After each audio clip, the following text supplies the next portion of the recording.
Have you ever seen a piece at an estate sale or a thrift store and thought, this piece would be perfect for my space, but I am not feeling that fabric? Well, that was the case with this rattan ottoman I found at a thrift store a few years ago. It had what we call great bones, but really needed a refresh with that fabric. So I got to work. The first thing I do when I get a new piece is clean it. This can be anything from a light wiping down to a full-on thorough cleaning, which is what we're doing here. I'm using TSP to get all the grime, grit, and dirt off, and then a thorough vacuuming because your girl does not do spiders. Next up, removing the old fabric. Sometimes this is quick, sometimes this is tedious. Either way, I find it therapeutic. It involves removing a lot of staples. In this case, it had to be like over 1,000, seriously. This was started before I invested in a proper staple remover, so it was really tedious, and it did take a really long time, but I got it done.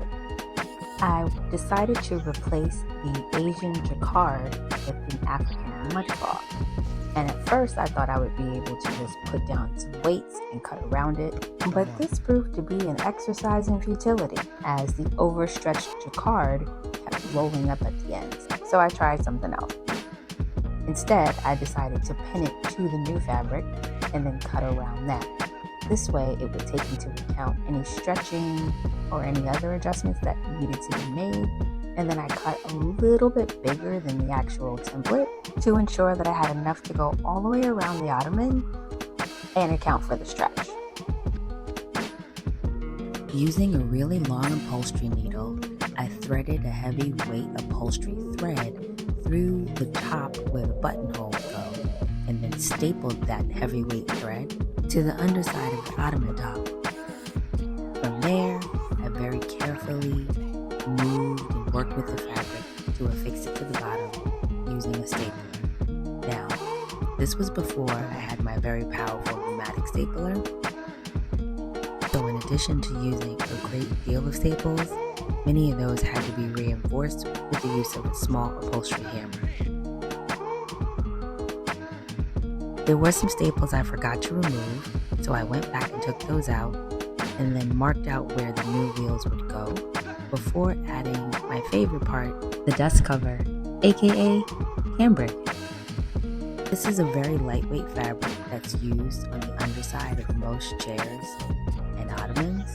It's the last step when you're doing an upholstery project, and it's probably my favorite because I really enjoy watching the wrinkled fabric get all nice and taut.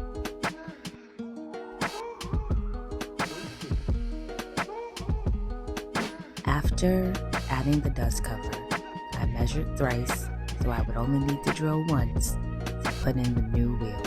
And once all the spots were drilled and each wheel affixed, I had to test them out. The final step is going over it with the lint roller and spraying it with Scotchgard. Here's a reminder of what the piece looked like before, and here's the after. I'm thrilled with the results. Sometimes a fabric upgrade is all a piece really needs. The new owner was blown away with the final result. Thrift it, rescue it, make it beautiful again. I'm Nico Robinson, and this is So Fresh Upholstery. If you're feeling the vibe, hit subscribe.